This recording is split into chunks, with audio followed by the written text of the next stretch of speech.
This morning, as many of you prepare for the school day, the extreme heat has our school districts in the bi-state watching the temperatures very closely. Diamond Palmer is joining us live in downtown St. Louis with how this could impact students and also student athletes spending time outdoors. But Diamond, I want to mention that even my 5-year-old played baseball last night, so it's hot.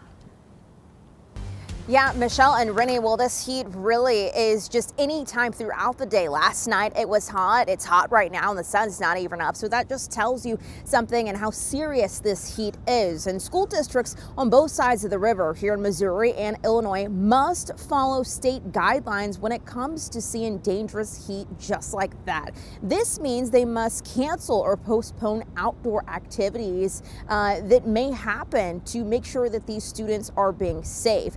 Another reminder from districts this morning is when your students are heading out the door, make sure that they are wearing light colored clothing and lightweight clothing. That is going to reduce feeling some of these symptoms of heat. So let's break down this morning what those guidelines from these districts can include. So at temperatures 100 degrees to 104 degrees, Missouri and Illinois school districts are required to provide ample amounts of water to students. Outside activities must be limited, as well as indoor activities if air conditioning is not available to students. Now, like we were talking about, those after school activities, including sports, must be canceled or postponed to another day. That might even look like having practices in the early morning or later in the evening after the hottest point of the day. Now, once the temperature reaches above 104 degrees, districts need to cancel all outdoor sports and recesses. So school districts will be following these heat indexes very closely today to determine if practices or games should be held today.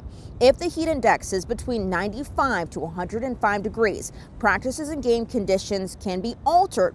If the heat index is over 105 degrees, that's when a practice or contest should be postponed or rescheduled. Now, districts must also provide athletes with water and other types of drinks like Gatorade to replace some of those electrolytes that those athletes may be losing. Practices must also be held in the evening if that is applied to that certain school district. So coming up in the next half hour, we will talk more about these guidelines that school districts will be following very closely today to make sure that students are not only safe, but provided the right amount of liquids throughout the day. Reporting live here in downtown St. Louis, Diamond Palmer, 5 on your side. Thanks so much, Diamond. In just a few